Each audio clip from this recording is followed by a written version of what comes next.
Alors on va voir à travers toutes les situations possibles justement. Mais d'abord on va parler pourquoi est-ce qu'il faut arriver à la patience.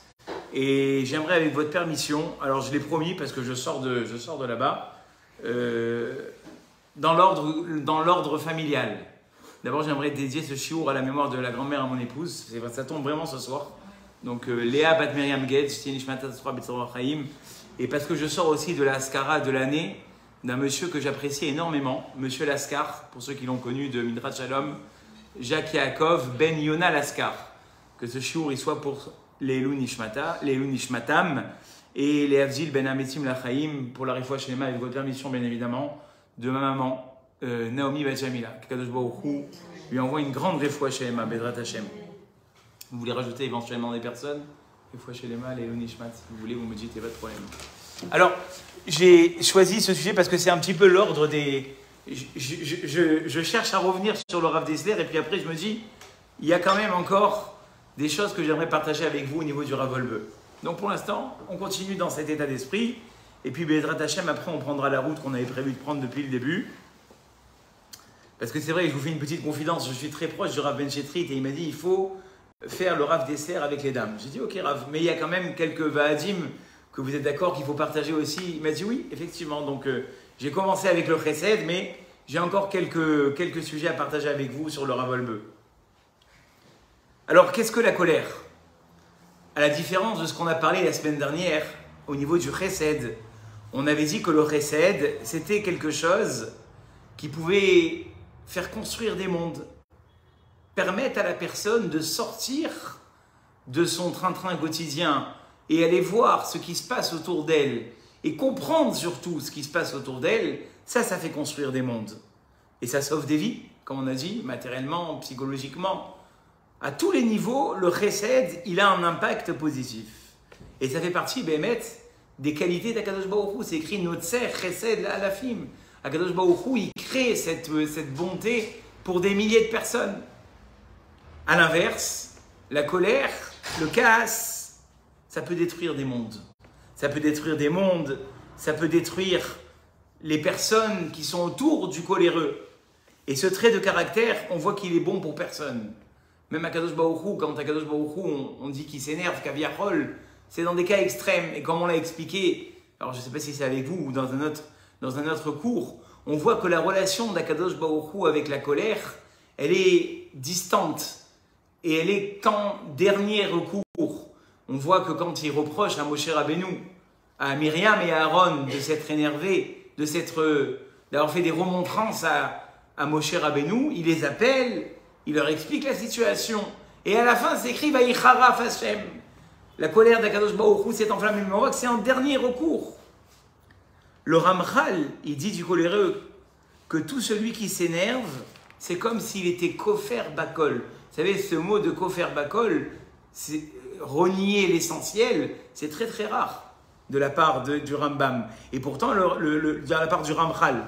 Et le Rav Moshe Chaim Luzzatto, il dit que les nerfs, c'est comme renier l'essentiel. Cette personne qui s'énerve sur chaque chose qui est contre sa volonté, c'est quitter sa conscience. Et on va le voir d'ailleurs à travers le Zohar.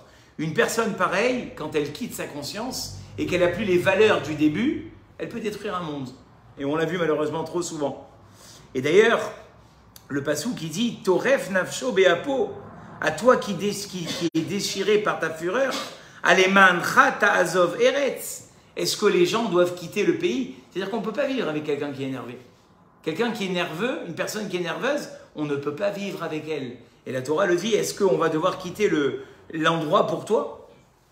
Alors regardons ensemble, même si c'est un petit peu en araméen, mais les paroles du Zohar à propos justement de la colère, elles valent des pierres précieuses. Chaque parole, elle nous montre qu'est-ce qui s'opère en la personne qui malheureusement se met en colère. Alors le Zohar dit, si tu te demandes la question, Ubame itiada barnash le minda man hiu le karva oleit manamine. Dit le Zohar, si tu veux te demander avec qui fréquenter, comment savoir si une personne, elle est valable, ça vaut le coup de la fréquenter, ou bien il vaut mieux s'en éloigner. Regardez ce que dit le Zohar. Berugza mamash yadale barnash leishmoda maniu. Si tu veux savoir qui est un homme, ou qui est une personne en général, regarde comment elle réagit par rapport à la colère. C'est pas nouveau ce que dit le Zohar, c'est une Gemara explicite. Avant que Rabbi Shimon Bar Yochai nous décrive ce qu'il est en train de nous dire ici, la Gemara nous le dit. La Gemara, elle dit que comment on sait est-ce qu'une personne elle est valable ou pas? Par trois choses. D'ailleurs, ça rime. Kiso, Koso, Kaaso. Regarde comment est-ce qu'il boit. D'ailleurs, j'ai vu qu'en ce moment, ma femme elle m'a dit qu'il y a des gens qui se lamentent que les kiddushim sont devenus un objet de terreur pour les familles. Et ça, alors je ne pense pas que Baruch Hashem à Marseille, je ne l'entends pas. Mais il se dit que dans certains endroits, les kiddushim, les femmes, les épouses et toutes les personnes qui vivent autour de ces personnes-là, ils souffrent parce que les gens reviennent. D'autres personnes, ils reviennent démonter, je ne vais pas dire ce mot, mais on va le dire, ils reviennent démonter des kiddushim. Et ils ne participent pas au repas, et ils laissent la famille en plan. Et vous savez, avant de parler de l'alcoolémie, il y a des gens, par respect pour leur épouse, c'est au mari que j'aurais parlé, même pas s'ils goûtent au kiddush. Ils disent, tu n'as pas faim, tu veux pas un petit... Non. Après, je rentre à la maison, je fais quoi la cabode. Ça, c'est la vraie, la vraie itnagout. Alors, comme je le dis à ma femme, après, on peut être mélamé de route sur les maris. La plupart, vous savez qu'à pied à l'akha, tant qu'on n'a pas fait kiddush, on ne peut pas manger. Donc, ça veut dire que théoriquement, je dis bien dans la théorie, on est à jeun de 8h du matin. D'ailleurs, vous avez des réserves, vous avez bien mangé la veille, ok. Mais quand on est devant la nourriture, on est des humains. Donc, mais de là à boire et à boire et à boire, ça devient un khourban. Donc la Gemara, elle sait ce qu'elle dit. Elle dit comment tu peux évaluer une personne, comment elle se tient devant l'alcool. Ça, c'est déjà un premier repère. La Gemara, elle dit, et aussi, comment est-ce qu'elle dépense son argent? Bekisso, quand on l'appelle pour aider les autres. Ah non, tu comprends, je peux pas, il y a les impôts bientôt, c'est compliqué, tu sais, on vit la crise, tout ça. Comment est-ce qu'elle dépense son argent? Bekisso. Et enfin, Bekasso. Comment elle s'énerve? J'ai fait une conférence il y a un mois, j'ai dit que la vraie colère, c'est laquelle? C'est celle qui finalement est extérieure. Quand la colère me prend de l'intérieur, c'est qu'elle est mauvaise. Et vous savez comment on sait si ça marche ou pas? J'ai vu Aviel qui est rentré, lui il sait. Il m'a vu faire des fois. C'est que tu es capable, bon, je ne vais pas vous le faire parce qu'après on me dit ouais, tu cries trop fort, tu fais peur aux gens qui sont en cours. Je pourrais vous le faire, mais ça va vous faire sursauter. C'est-à-dire qu'il faut être capable de pousser un hurlement et puis après d'être revenu lucide. Ça s'appelle une colère extérieure. Mais si après, tu as le cœur qui bat à 200 à l'heure, tu as les mains qui tremblent, tu n'es plus capable de t'exprimer, c'est que la colère, elle t'a habité. Ça, c'est le cours que j'ai fait il y a un mois. Mais là, le Zohar, il nous dit ce que ça veut dire la colère de l'intérieur. Maintenant, je vous lis la suite. Inishmata kadisha natar beshaat derugze. Le Zohar, il dit, si ta neshama, elle est restée en toi au moment de ta colère. Qu'est-ce que ça veut dire ça? Il y a quelque chose qui part. Moi, je sais que la neshama, elle part, que Dieu me en préserve à deux situations. Tous les soirs, en s'endormant, d'ailleurs, c'est écrit, le matin, on le dit, Modéani lefanecha melecha vekayam, she'echezarta binishmati, que tu m'as ramené ma neshama. Donc, la neshama, elle est partie. Et le deuxième moment où la neshama, elle part, après 120 ans. Or, le Zohar, il te dit non. Le Zohar, il dit, Iha inishmata kadisha natar besha dirugze. Si tu as su garder ta neshama au moment où tu es énervé, pourquoi elle tombe, ma neshama? Il dit le Zohar, oui. Oui. Velo yeakerle meatra begin le mishre techuta aou elzar. Et qu'elle n'est pas à sa place les forces du mal. Je ne sais pas si vous vous rendez compte de la dimension que nous dit le Zohar ici.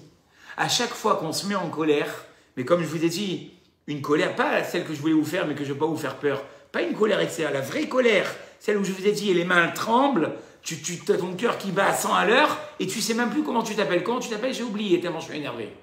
Ça, c'est pas, voilà, c'est de ça que je parle. Hein? C'est de la haine, en fait. Mais alors, madame, c'est pas que de la haine. C'est cette colère qu'on ne maîtrise plus. Et nous dit le Zohar, la haine, c'est encore plus profond, et c'est vis-à-vis de quelqu'un. Mais la colère, ça peut être même contre un feu rouge.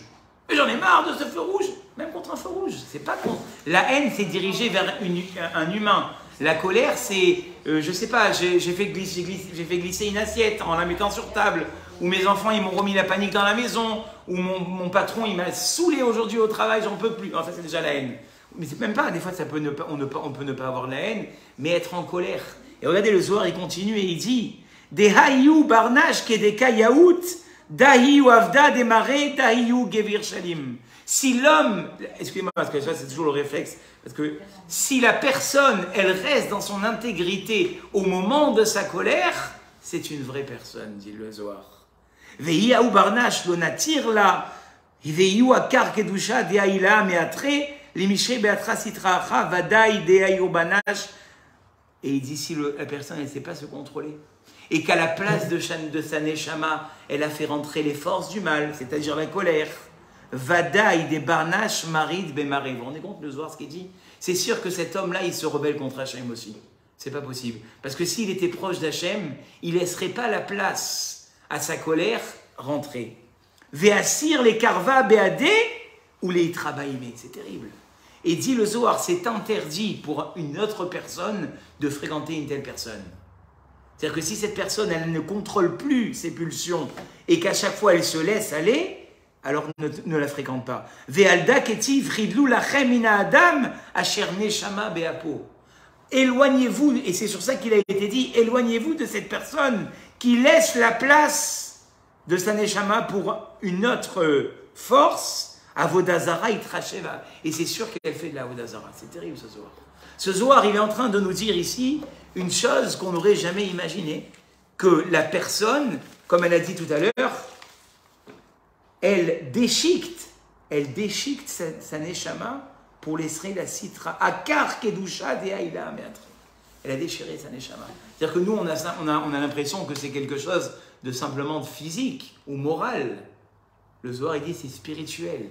Quand je laisse la colère m'entrer en moi, je laisse la citra acha, c'est-à-dire que la touma, elle rentre à moi, elle m'impurifie.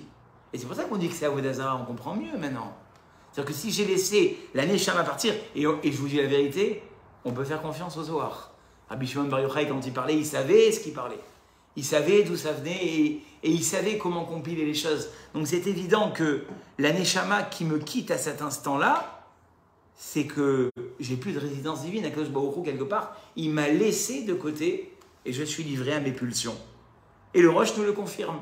Le Rosh, qui était un commentateur très connu sur la Gemara, nous dira « Akaas me balbel rucho vedaato shel adam » Quelqu'un qui est énervé, il est plus lucide de toutes ses valeurs.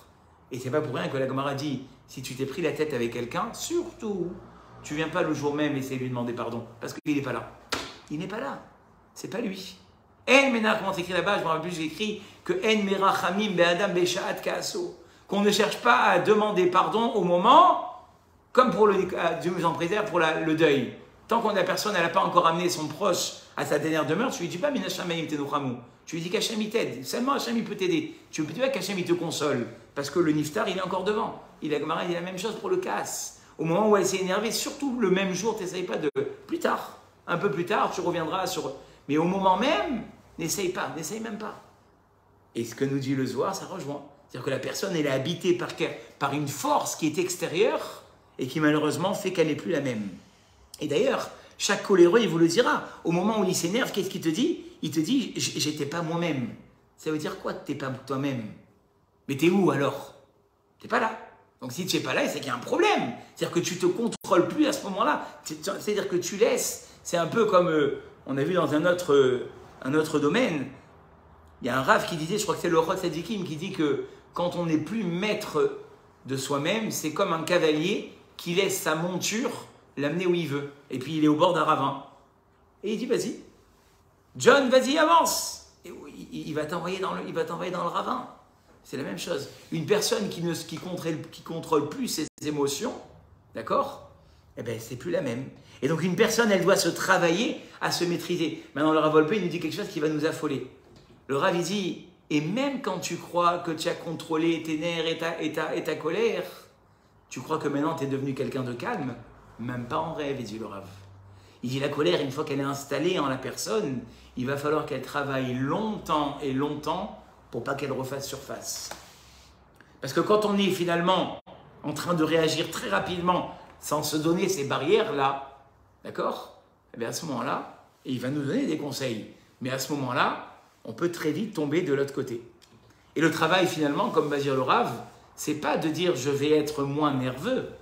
c'est d'aller beaucoup plus en profondeur, de changer son état d'esprit. Et on va détailler quels sont les états d'esprit qui très souvent font que je me lâche complètement. Je lâche mes valeurs, je lâche mes sentiments, parce que des fois même les sentiments, les personnes pour qui je tiens énormément, quand la colère elle monte, les sentiments ils s'atténuent. Et donc on ne va peut-être pas réagir comme on devrait réagir à bon escient vis-à-vis de ces personnes à qui on tient énormément en fait. Alors qu'est-ce qu'il faut changer? Vous savez, le Rav il travaille beaucoup sur cet état d'esprit qui s'appelle le Muskal Rishon. Ça c'est très important. Le Rav il dit, quand vous faites quelque chose de nouveau dans votre vie, vous décidez de faire quelque chose en plus, arrangez-vous pour que ce quelque chose en plus là, il soit agréable. D'ailleurs, le Rav Mregen, à qui je rends hommage parce qu'il m'a appris énormément dans la Torah du Rav Wolbe, il nous faisait souvent rigoler. Il disait, est-ce que vous kiffez? On dit, mais la Torah, c'est pas pour kiffer, Rav. Non, non, non. Est-ce que tu kiffes ta tefila? Est-ce que ta tefila, c'est un plaisir? La tefila, c'est pas pour faire plaisir, c'est pour prier Dieu. Ben non, il faut que ce soit un plaisir. Il faut que tu sois contente le matin de prendre ton livre de tefila. Il faut qu'il y ait un bonheur, un épanouissement. Pourquoi? Parce que ça s'appelle le Muskal Rishon. Si tes premières expériences, quand tu lis des Tehillim, elles sont mauvaises, et que tout le monde te reproche, et que c'est dur, et que tu n'arrives pas à lire, ne fais pas les Tehillim, fais autre chose. Prends un livre de Torah et tu... Comment? Chavé Shalom, je vais essayer les Tehillim. Mais tu ne profites pas. Donc ton Muskal Rishon, ta première expérience, elle va être mauvaise. Et tu le Rav Wolbe pour la colère, c'est la même chose. On a été jeune homme, jeune fille, puis on a grandi, puis on s'est placé comment dirais-je, des principes qu'on appelle les Muskal Rishon, la première expérience. Par exemple, on s'est dit, quand on a grandi, quand je vois, et souvent, on ne va pas les incriminer parce qu'après c'est trop simple, et souvent c'est nos parents qui nous ont donné ces Muskalim Rishon, ces premières expériences. Par exemple, si tu as vu, je dis une bêtise, parce que je suis sûr que ça ne me concerne pas, si tu as vu ta mère devenir folle quand il y a une tache sur la table, tu deviens folle aussi. Elle t'a inculqué le Muskal Rishon. Si tu as vu tes parents se rendre malades quand c'est la panique à la maison, tu seras malade quand ça. Et maintenant, à toi de travailler ces premières expériences. Donc, ici, le Rav, en fait, tout est dans quoi, en fait? Dans le Muskal Rishon, dans la première expérience. Cette personnalité que la personne, inconsciemment, bien évidemment, elle va se créer petit à petit, elle va faire qu'au fil du temps, et rappelez-vous, et je vous le répéterai des tonnes de fois, on va prendre la route sans s'en rendre compte. Vous vous rappelez ce que je vous ai dit? Qu'on prend la route des fois, c'est pas possible, mais je voulais même pas aller là. Mais ça, c'est la même chose. C'est-à-dire que la personne, machinalement, ses gestes, de taper du poing sur la table, de lancer des éclats de voix, ça va devenir machinal. Or, j'ai vu ce matin dans le Chod Tzadiki avec mes élèves qu'un des premiers principes de la Hanava, de l'humilité, et je dis ça, c'est pour les Marseillais, ils vont avoir du mal, c'est le ton de voix que je donne. Même le ton de voix. Des fois, les gens, avec leur voix, ils écrasent les autres. Ils leur empêchent d'exister tellement ils parlent fort que les autres, ok, je t'écoute, je t'écoute. Donc même le ton de voix, il est signifiant. D'accord? Et c'est ça que dit ici le Rav. Dans tous les comportements que je vais avoir, comment je me comporte? Est-ce que par exemple, comme je sais que j'ai du mal à me faire écouter par mes enfants, je vais crier et je vois que ça marche. Quand je m'énerve, je deviens toute rouge. Ah là, les enfants, je peux te dire, ils ne bougent plus. Mais ça ne veut pas dire que c'est la bonne solution. Je veux dire, plus que ça, tu vas à ta perdition. Parce qu'aujourd'hui, ils ont 14, 15, 16 ans. Ça leur fait peur encore les cléris. Mais quand ils auront 28 ans, ils n'écouteront plus. Donc si tu prends cette solution, par exemple, pour obtenir ce que tu vas obtenir, tu vas obtenir. Mais ce que tu ne te rends pas compte, c'est que petit à petit, l'amour et la considération, et je viens de donner l'exemple des enfants, mais c'est avec tous les gens qui t'entourent, il va se détériorer. Ils vont t'écouter, oui, ils vont t'écouter parce qu'ils ne veulent surtout pas que tu leur fasses une scène. Oh, juste reste calme, maman. Reste calme. Je vais faire tout ce que tu veux. Ça marche quand ils ont un certain âge.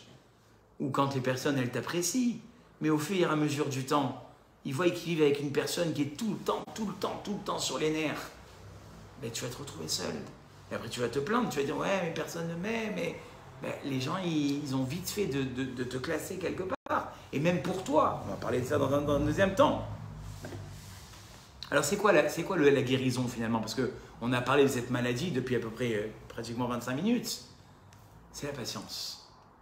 Ce que le Rav va faire, alors, je ne sais pas si on passera par toutes les étapes, mais au moins les essentiels, il va passer par ce qu'on appelle la savlanout. Et là, je suis en train de vous parler, et je viens de découvrir que même dans le mot, le principe que dit le Rav, il est posé. Mais d'abord, je vais vous le développer. Après, je vous montrerai comment dans le mot, la savlanout, elle est tellement importante. C'est quoi la savlanout? La patience. Contre la colère, dit le Rav, vient la patience. C'est la base de la morale. Le Rav veut dire la base du moussard. Et je vous vois un petit peu la mèche, hein, pour ne pas vous laisser attendre en haleine jusqu'au 4e cours. Le Rav veut dire même avec nous, on doit apprendre à être patient. Parce que moi, quand je te dis maintenant, sois patient, tu dis quoi? Mais patient avec mon mari, avec mes enfants, avec ma mère, avec mes sœurs, avec mes copines. Mais patient, non, avec toi-même. Patient dans tes changements. C'est ce que je vous disais tout à l'heure. Le Rav dit, on a vite fait de tirer les premières conclusions de la première impression. Mais la première impression, c'est simplement laisser. Moi, je dis toujours, ne jamais, au grand jamais, tirer des conclusions des premiers instants. Un exemple très simple, qui n'a aucun rapport avec ce qu'on est en train de parler. J'arrive dans un hôtel, tout est à l'envers. C'est pas la chambre que je voulais, c'est pas le côté que je voulais, c'est pas la literie que je voulais, c'est pas la nourriture. Attends un peu, attends. Tu viens d'arriver, ça se met en place. On arrive bientôt à Pessar. Bien qu'on en reparlera de ces séjours à Pessar. Est-ce que c'est bien? Après, je vais me faire massacrer, donc je n'en parlerai pas en vidéo, mais je vous en parlerai hors ligne. D'accord? Mais patience, tu arrives dans un endroit, tu n'es pas encore habitué. Pareil, tu déménages d'une ville à une autre.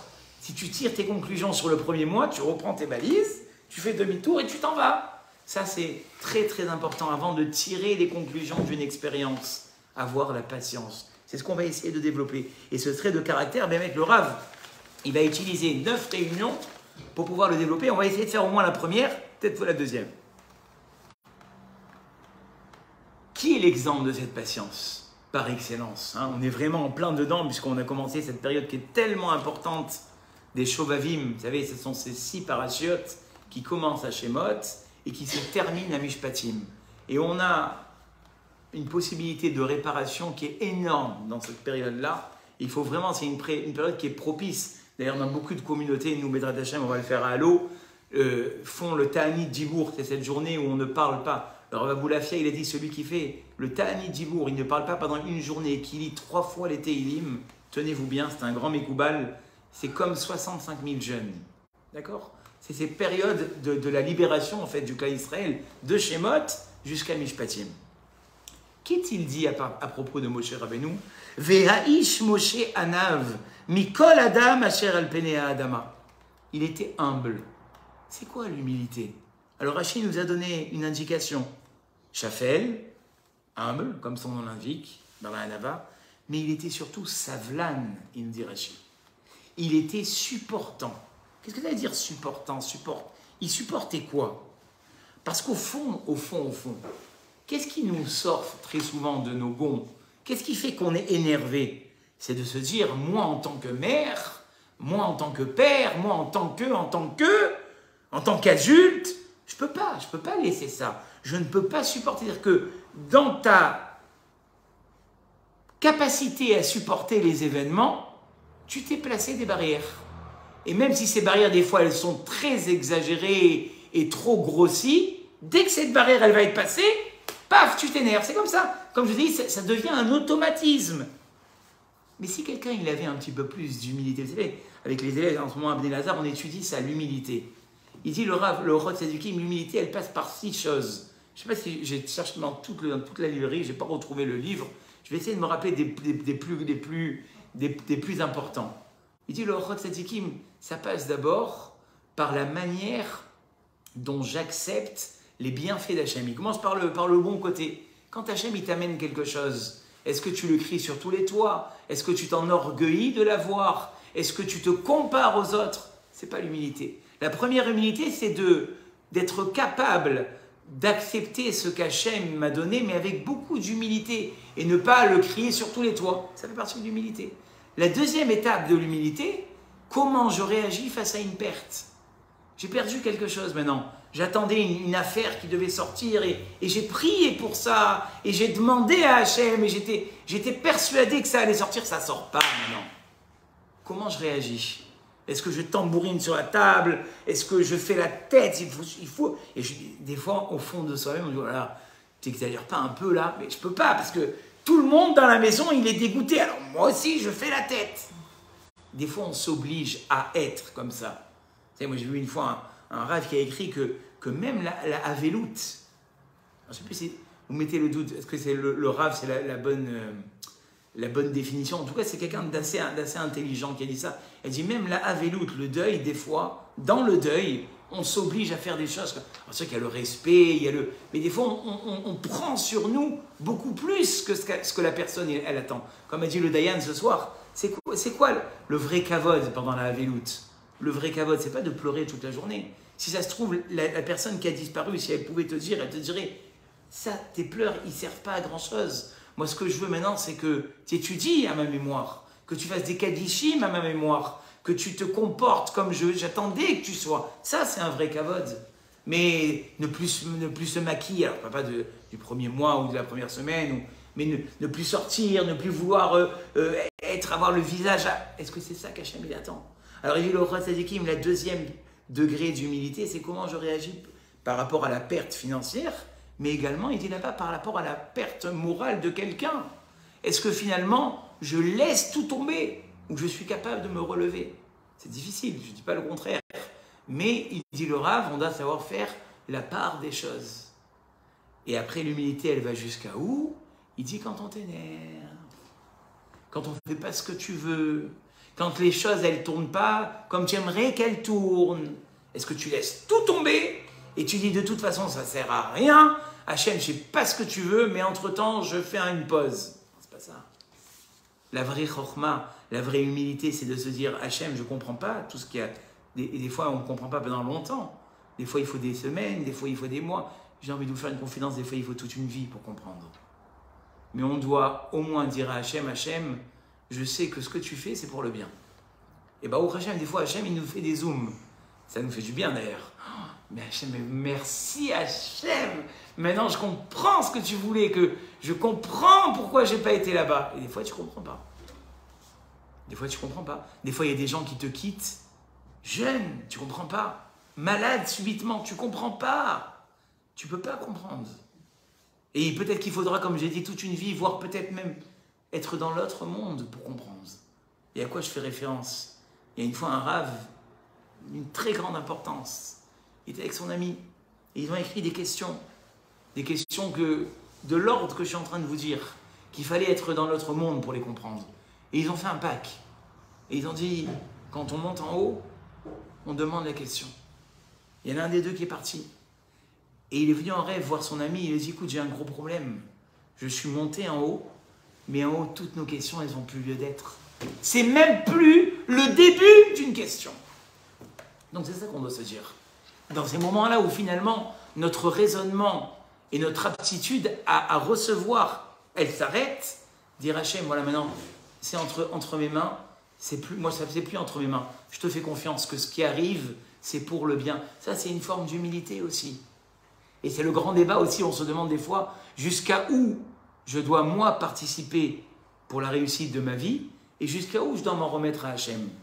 C'est une vraie question, ça. Où est-ce que je dis, là, ça m'a été mina shamaïm, et où est-ce que je dis, non, là, je dois intervenir. C'est ce que disent les rabbanim, j'ai vu ça à deux endroits. Là où la ishtadlout se termine, la émouna commence. J'ai trouvé ça magnifique. Ah, vous l'avez bien entendu. Là où la ishtadlout s'arrête, c'est là où la émouna, elle commence. Là où je ne peux pas faire plus, je peux pas. Je sais pas, j'ai mis mon proche entre les mains des meilleurs médecins. Le médecin, il dit, madame, on va faire le maximum. Non, mais peut-être que j'ai pas fait assez, peut-être que c'est pas le bon docteur, peut-être que c'est pas le bon hôpital, peut-être que... T'as fait, on t'a dit, t'as fait jusqu'à où tu pouvais aller. Et maintenant, c'est Hachem. Là où la ishtadout, ou alors je cherche à avoir une bonne parnassa, mais est-ce que je me suis bien dirigé? Est-ce que mon mari il a été conseillé par les bonnes personnes? Est-ce que moi-même, dans mon travail, je suis assez épanoui? Est-ce que c'est ce qu'il faut que je fasse pour mes enfants? Tu as fait ce que tu pouvais faire. Le reste, laisse Hachem faire. C'est ça la différence. Et c'est une forme d'humilité. De se dire que maintenant, à partir de là, je me laisse aller. Ouais, mais peut-être que c'est pas responsable. C'est quoi, c'est pas responsable? Hachem, il est capable tous les matins de te relever en bonne santé, que tu peux marcher, tu peux avancer, tu peux continuer. C'est pas responsable. C'est la émouna. Ta émouna, elle doit commencer là où ta... Et attention, parce qu'il y en a qui vont dire, ah, moi, je me lève même pas de mon lit, je suis un grand mahamine, moi. Même pas besoin de sortir de chez moi, Hachem, il va faire tout tomber. Tiens, un fou, baba. C'est pas de la émouna, c'est de la folie. Vous avez compris le juste milieu? C'est-à-dire que entre ne pas faire confiance à qui que ce soit et toujours s'inquiéter et se demander est-ce que je suis... Ça, c'est pas bon. Mais aussi, après avoir tout fait et nous dire qu'on n'a pas encore fait assez, ça aussi, c'est pas bon. Il faut avoir le juste milieu. Et cette humilité-là, elle fait partie des traits de caractère, il dit le Rav ici, pour les élites de la morale, mais la patience, elle, dit le Rav, elle est accessible à chacun. Et on va le développer. Et il dit le Rav, je dirais même plus, elle est indispensable pour vivre en société. Il dit le Rav, quelqu'un qui n'a pas de patience, il ne se marie pas, ou alors il se marie, mais il fait voir l'amertume à son conjoint ou à sa conjointe. D'accord? Et le Rav de Kelem d'ailleurs disait, qui pourrait faire qu'on puisse s'habituer à supporter? Il dit, c'est quoi la savlanout? C'est supporter.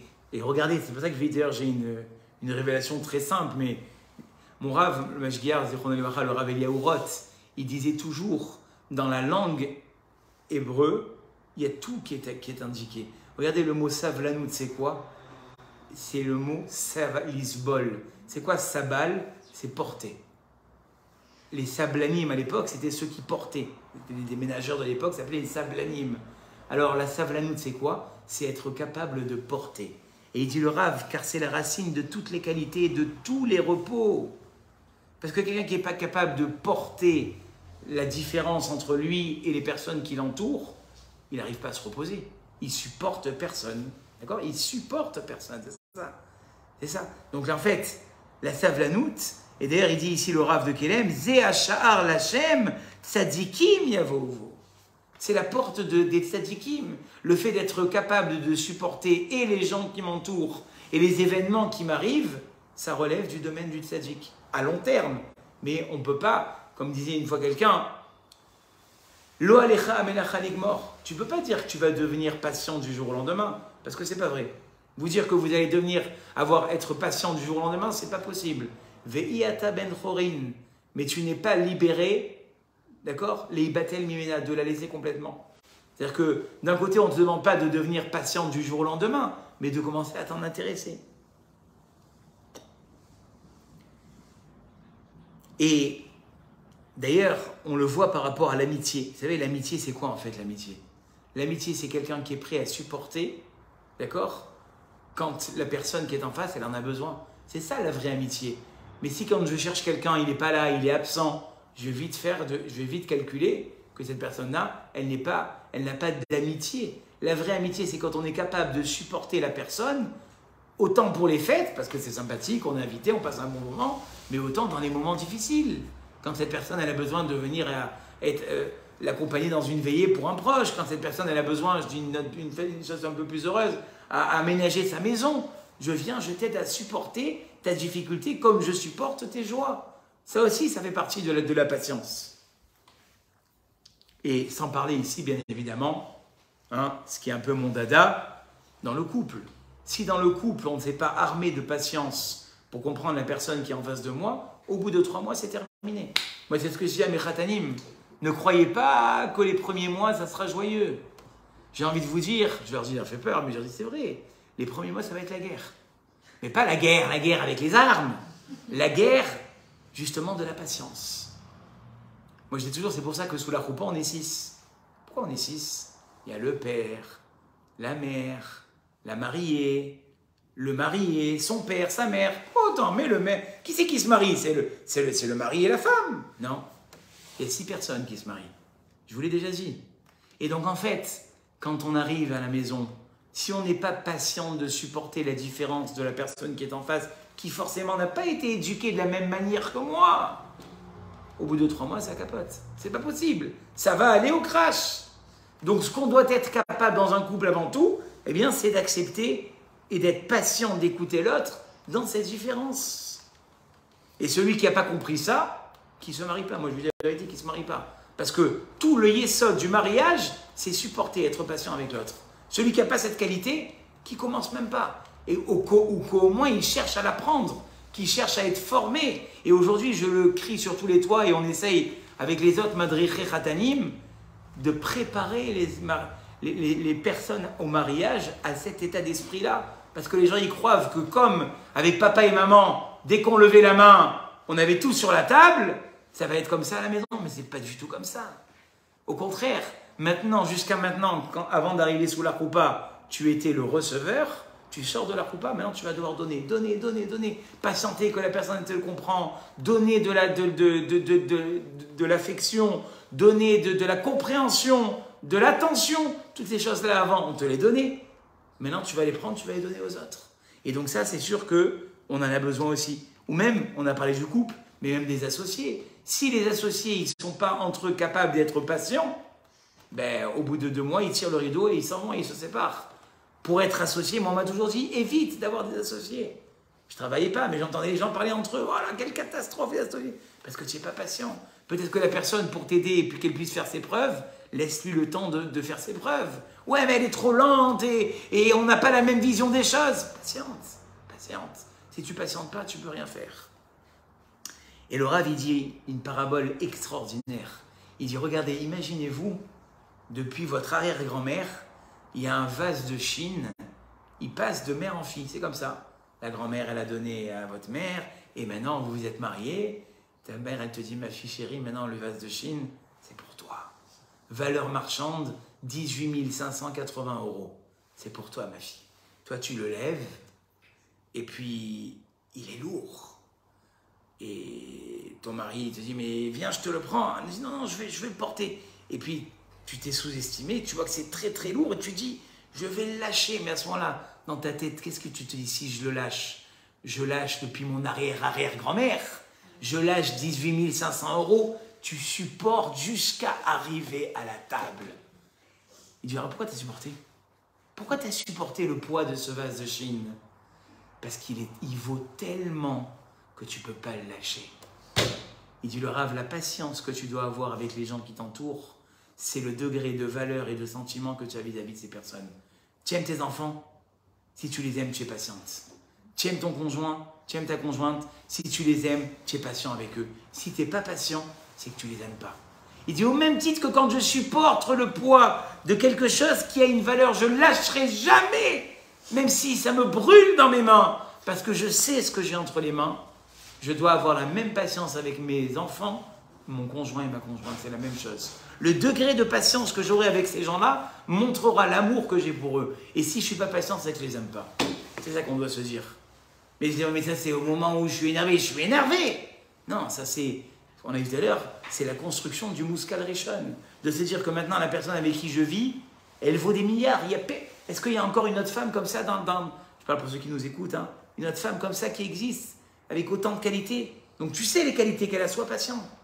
Et vice-versa, est-ce qu'il y a un autre mari comme ça qui est attentionné, qui s'inquiète pour mes enfants autant que ça Donc si tu l'aimes, tu es patient. Et si tu n'es pas patient, c'est que tu ne l'aimes pas. Et rappelez-vous toujours de cette parabole, je trouve qu'elle est extraordinaire, du vase. Jamais il va lâcher le vase. Pourquoi? Parce que le vase, il vaut trop cher. Donc jamais tu vas lâcher tes enfants, jamais tu vas lâcher ton conjoint ou ta conjointe. Parce que c'est trop important dans chaque relation. Quand bien même des fois, je vais voir des choses qui ne me plaisent pas. Je vais entendre des choses qui vont me blesser. Je n'oublie jamais l'attachement que j'ai vis-à-vis de cette personne. Et dès que le Muskal Rishon, cette première expérience qui me dit « mais attends, mais là c'est trop !» C'est peut-être trop. Et peut-être que la personne, elle a exagéré et a dans un temps second. Jamais au moment de la dispute, quand on doit s'expliquer, jamais au moment de la dispute. Moi, je vous le dis, au moment de la dispute, c'est mort. Tu vas faire que... C'est comme si tu prends de l'huile pour éteindre le feu. Qu'est-ce qui se passe? Ça prend encore plus. Tu dis, mais je veux éteindre. Mais tu es en train d'éteindre avec de l'huile. Attends, demain, qu'il n'y aura plus le feu, et là, tu verses ce que tu veux. Mais au moment de la colère, jamais. Jamais. Là, tu penses juste à l'amour que tu as pensé. Ouais, mais je ne la supporte pas. Fais maintenant. Pense au bon moment. Pense à ce que vous avez construit ensemble. Pense à tout ce que vous pourrez encore construire ensemble et que vous ne pourrez pas construire avec d'autres personnes. Et ça va aider. Et ça, c'est une vraie amie. Une vraie personne qui tient à toi, un vrai conjoint ou une vraie conjointe. Elle ne lâche pas la valeur de son semblable. C'est pas qu'elle lâche pas la personne nerveuse en tant qu'elle, c'est vrai qu'on a envie de la prendre et la gifler avec les deux mains. Mais je sais ce qu'il y a derrière. Je connais les qualités de cette personne. Je sais qu'au moment où maintenant ça se passe, elle n'est pas elle-même. Et on ne peut pas imaginer le salaire que ça je vous l'ai dit plusieurs fois, et si je ne vous l'ai pas dit à vous, je vous le dis maintenant. Le fait de se retenir quand on a envie de s'énerver, c'est la plus belle des tulottes. Est-ce que vous connaissez tous l'histoire? On est encore dans l'année. Et si vous la connaissez, je le ferai rien que pour les Nishmato. Une fois, il y a une personne, comme les milliers de personnes qui déferlaient tous les jours chez le Rav Chaim Kanievski, qui vient le voir, qui lui dit: Rabbi, Barecheni, Rav, bénissez-moi. Ça fait une dizaine d'années qu'on est marié avec ma femme. On n'a pas encore eu un enfant. Il dit: bon, moi je suis quoi? Je suis Dieu. Kachem il t'aide. Il dit: Rav, j'en supplie, bénissez-moi.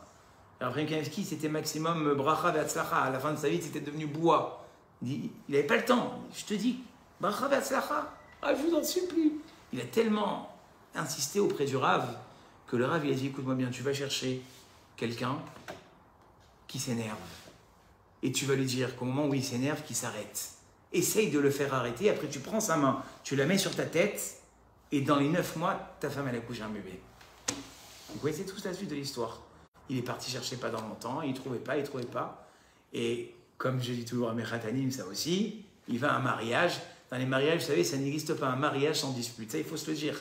En ktuva beloktata. Ça aussi, on dit au khatanim, ça n'existe pas. Des fois, les gens, ils s'angoissent. Je ne dis pas, dans les préparatifs, ça ne va pas, c'est la tension avec les beaux-parents, les trucs. Finalement, je ne sais pas si c'est la personne avec qui je dois faire ma vie. Calme-toi. C'est que c'est bon. S'il y a des disputes, c'est que c'est bon. Tellement c'est bon. J'ouvre une parenthèse. Une fois, il y a un rab, il vient pour faire le mariage. Alors, il y a deux versions. Il y en a qui disent que c'est la bague au moment où le khatan il a passé au doigt de la mariée qui est tombé.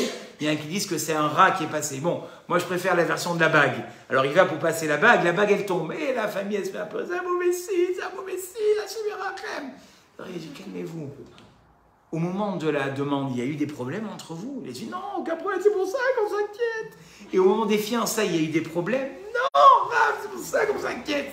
Il dit: jusqu'à maintenant qu'on vienne sous la roupa, il y a eu des problèmes entre vous, la famille, les dents. Non, Rav. Alors c'est ça, il fallait que la bague elle tombe. Il y a eu un problème. Maintenant, Bessiman Tov ou Bemazel Tov. Donc ce monsieur, il arrive au mariage et il y avait une tension énorme. Et le champagne, il monte, la tension, elle monte. Les beaux-parents entre eux, ils commencent à... Alors, il y en a un qui commence, espèce de moins que rien. Si je savais, jamais j'aurais donné ma fille à ton fils. Et tiens, moins que rien. Et l'autre, il dit: ah ouais. Et l'autre, la vraie, qui était à côté, qui avait eu la aura du Rav Chaim Kanievski, il court. Ne lui réponds pas. Il dit: mais vous êtes qui? Laissez-moi. Ne lui réponds pas. Il le prend, il le sort. Mais vous êtes un malade, mais laissez-moi lui répondre. Et il le sort comme ça par la sortie de secours. Il dit: maintenant tu vas m'écouter. Mais qui tu es, toi? Bénis-moi. Et ne lui réponds pas. Il dit: mais qui tu es, toi? Laisse-moi. Je t'en supplie. Alors, une fois qu'il arrive à le calmer, il a dit: bon, écoute, si tu veux, mais qu'est-ce qui me retient de... Chut. Bénis-moi que par le mérite que maintenant, tu n'as rien dit, je puisse avoir un bébé dans 9 mois. Le 9e mois, ils avaient un bébé et ils ont fait la brit milah. Voilà. Et ça, Rabotaï, c'est que par rapport à la colère, parce qu'on est en train d'en parler. Mais c'est les meilleurs des tuyaux que vous pouvez faire toute votre vie. Et ça, il n'y a que vous qui... Parce que qui mieux que vous se connaît, si ce n'est pas vous? Vous vous connaissez. Vous avez vos qualités, vous avez vos défauts. Donc dans vos défauts, des fois, hein, on a envie, parce qu'on sait que ce n'est pas bien, mais chacun dans son domaine, on a envie d'y aller. Si tu es capable de dire à ce moment-là: j'y vais pas, il n'y a que toi et moi, Hachem, maintenant. Parce que qui c'est qui connaît mes défauts mieux que toi et moi? Maintenant, je me retiens en ton honneur, Hachem. Et par ce mérite... Alors moi, je ne suis pas Dieu, parce qu'on ne peut pas savoir pourquoi Hachem il vous a fait prendre cette vie et ces problèmes. Mais je peux vous dire que ça vous aidera. Je ne sais pas comment, mais ça vous aidera, puisque là, on l'a vu. Et ça, c'est la patience. Accepter. Alors attention, parce que à m'entendre, on doit certainement se dire: alors Rav, il faut qu'on devienne une serpillière, une carpette, on se laisse marcher dessus, on ne dit plus rien. Non, c'est jamais ça. Pas tout accepter, mais savoir faire la part des choses. Savoir faire la part des choses. Dire aux gens ce qu'on a à leur dire, mais avec amour. Ne pas hurler. Et comme je vous ai dit tout à l'heure, comment on sait qu'un message y passe? C'est quand on est capable de le dire calmement. Si je viens faire des remontrances à une personne en hurlant, je ne suis pas en train d'essayer de l'arranger. Excusez-moi, hein, c'est votre respect, je vomis sur elle. Comme j'ai mal, donc je vomis sur elle. Est-ce qu'elle va changer? Jamais de la vie. Pour qu'une remontrance, elle s'accepte, c'est jamais dans la colère, c'est uniquement dans la patience. Si vous voulez que des messages y passent avec vos enfants, c'est uniquement dans la patience. C'est pas en leur hurlant dessus, ça ils retiendront jamais. Par contre, si tu as un truc à dire à ton fils ou à ta fille, tu le prends, tu dis mon chéri, on sort ensemble. Toi et moi ensemble, oui. Tu le prends toi et elle ou lui, tu la prends seule. Et tu vas là, mon fils, ma fille, j'ai quelque chose à te dire, tu sais, ça me tient tellement à cœur. Déjà là, elle va commencer à se mettre à pleurer avant que tu lui dises. Parce qu'elle est sensible au fait que tu l'aies pris de côté et que tu es en train de lui parler pour son bien. Et là, tu lui dis ce que tu as à lui dire, mais pas dans la colère, dans l'énervement, devant toute une table où il y a toute la famille qui est là. Là, tu l'as bousillé, c'est tout ce que tu as fait, tu l'as bousillé. Alors ça t'a fait du bien, hein, toi, tu sais, là j'ai dit ce que je rajoute encore. Tu t'es vidé, il n'y a pas de problème, c'est votre esprit. Tu as vidé ce que tu avais à dire, mais est-ce que tu l'as arrangé? Tu l'as encore plus pourri. Et j'ai envie de te dire, tu l'as peut-être même dégoûté. C'est ça que nous dit la Torah. Lotisna et achicha bilevavecha. Vous avez parlé de haine tout à l'heure, Madame Amar. N'aille pas ton prochain dans ton cœur. Attention comment tu fais les remontrances. Ochear, tochear et amita. Vous avez vu dans quel ordre c'est écrit? N'aille pas ton prochain dans ton cœur. Et à ce moment-là, fais-lui des remontrances. Qu'est-ce qu'elle a voulu dire la Torah? Demande-toi quand tu fais une remontrance à quelqu'un, est-ce que c'est dans la colère ou dans la patience? Comment je vais savoir? Analyse-toi. Analyse-toi si par exemple tu es capable d'attendre dans une semaine pour lui dire. Ouais, mais dans une semaine, ça ne vaudra plus rien. C'est maintenant que j'ai envie de lui gueuler dessus. Ce n'est pas une vraie Torah. La vraie Torah, c'est si dans une semaine, tu es capable de lui dire la même chose de façon calme. Ça, c'est une vraie Torah. Ça, c'est quelque chose qui va passer. Mais si à tort et à travers, tu lui balances et tu lui balances et tu lui balances, tu vas la dégoûter. Et rien que pour t'énerver, il va faire l'inverse. Tu l'auras dégoûté. Donc en fait, tout est dans la façon. Et très souvent, on voit, et ça c'est quelque chose qui est mémorable, on parle de la chaîne du Lachon Hara. On devrait avoir la chaîne de la patience. Toi, aujourd'hui, de 8h à 9h, quoi qu'il arrive, advienne que même 1 heure, c'est trop. De 8h à 8h30, advienne que pourra, je reste patient. Parce que 8h30, c'est 1 heure qui est formidable. C'est là quand on est dans les embouteillages. Le mardi et le jeudi à Marseille. Comment je suis? Voilà, 1 demi-heure, je prends sur moi, comme il y a des, et c'est le Rav qui le dit, comme il y a des Toranout, il y a des, à tour de rôle, on est capable de faire 1 heure ou 1h30 sans la Shonara, je vais commencer par un quart d'heure où je reste zen. Le quart d'heure d'avant l'allumage des Néroth et Erev Shabbat. Quoi qu'il arrive, pourquoi je sors ça? C'est le Ben Ishraï qui sait. Le Ben Ishraï dit que la Sitra Acha, la Sitra Acha, celle qui tout à l'heure a pris la place de Maneshama quand je ne suis pas capable de rester calme, cette même Sitra Acha, ce même Satan, il est là pour danser un quart d'heure avant Shabbat à la maison. Comment je vais la mettre à bout? Et toi tu dis, il peut arriver ce qu'il arrive, je reste zen. Voilà, je commence par ce. Et il dit le Rav, et changer ce quart d'heure à d'autres moments, parce qu'après ça devient trop facile quand c'est toujours le même moment. Dans ces moments de stress, dire voilà maintenant, ce quart d'heure là, je vais le garder pour mon équilibre de Maneshama. Parce que quelqu'un, comme on dit d'ailleurs, qui s'habite de la colère, au fur et à mesure, il se dégrade. Sans parler ici maintenant, c'est un exposé que j'avais fait d'ailleurs, du côté médical. Vous savez qu'on dit que les gens qui sont trop nerveux, ils ont la vie qui est raccourcie. Et les gens qui sont toujours optimistes et qui ont toujours, excusez-moi du terme, la banane, c'est des gens qui vivent beaucoup plus longtemps. Pourquoi? Parce que, indépendamment du côté médical, il y a ce que je vous ai dit, le côté spirituel. Attendez, moi je ne me serais pas permis de dire un truc pareil. Qui je suis pour le dire? C'est quand même Rabbi Shimon Bar Yochai. Rabbi Shimon Bar Yochai, peut-être que la partie qu'il faut retenir essentielle ce soir, il te dit que quand tu t'énerves, tu enlèves ta neshama. Je vous le relis dans les mots. Ya nishmata kadisha natar beshaata derugze velo yakerle meatra begin et mishre aouelzar. Est-ce que sa neshama, elle a été, comme il a dit ici, velo yakerla? Est-ce qu'il a déraciné sa neshama? D'accord? Veye barnash lo natirla veyua karkedusha. Et si cet homme-là n'est pas capable de la faire tenir, il enlève de lui-même sa neshama. Ça, on ne peut pas dire que ça laisse la personne indifférente. On ne peut pas dire que la personne, elle est restée la même. Elle a opéré chez elle quelque chose qui, certes, est spirituel, mais tellement nocif. Donc, ce qu'on doit s'habituer, Bezrat Hashem, c'est s'inspirer un petit peu de tout ce qu'on a dit ce soir. C'est-à-dire s'habituer à changer, comment dire ça? Et on reprend l'exemple parce que c'est l'exemple qui ne vous concerne pas, Baruch Hashem. Si à chaque fois que tu vois une tasse sur la table, ça te sort de tes gonds, tu prends maintenant Bezrat Hashem le truc de te dire au maximum, ben elle ira au pressing. C'est pas grave, je dirai plus rien. Maman, tu dis rien, il y a une tache, tu dis rien. Non, je dis rien. C'est ma avoda, c'est mon nouveau combat. Et après, ça vous fait rigoler, hein. C'est tellement vrai, vous dites, hein. Voilà, maintenant ça y est, je dis plus rien, c'est pas grave. Fais ce que... Moi maintenant, je vais pas me pourrir ma vie pour cette tâche. Veidal, comme il a dit Hillel à celui qui a voulu se convertir sur un pied, Veidar zil gemor. Et de cet exemple-là, qu'on prenne des exemples pour chaque chose. Et je vais vous dire honnêtement, ma petite confidence, je me renforce avec vous. Peut-être que des fois, il y a des choses pour lesquelles on s'énerve qu'on ne devrait pas s'énerver. Ma femme, elle rigole déjà, regardez. D'accord? C'est la vraie vérité. Parce qu'on a tous... Il y en a un, ça va être la colère au volant. Moi, on me reproche d'être trop... Je peux prendre cet exemple parce que ce qui me concerne, je ne peux pas vous dire. Les tâches, c'est quelque chose qui ne m'énerve pas. Donc mais des choses que moi-même, je ne suis pas capable, je ne vous les dirai pas ce soir. Vous croyez que quoi? Que moi, je suis une force tranquille? Loin de là. Mais il y a des choses que je suis capable. Alors, je vous le dis, par exemple. Quelqu'un, il est nerveux au volant. Moi, c'est pas moi. Enfin, les gens, ils me reprochent. Mais papa, tu conduis comme un pépé. Bon, je pourrais expliquer ça aussi, mais pas en ligne devant tout le monde. Je sais pourquoi je fais ça. Mais peu importe. En tout cas, je conduis très doucement. D'accord? Mais toi, tu es une boule de nerfs. Une boule de nerfs. Maintenant, tu vas dire, au bout du compte, c'est quoi? Il y a des gens, ils ont pris leur volant, ils ne sont jamais rentrés chez eux. Tu veux finir comme eux?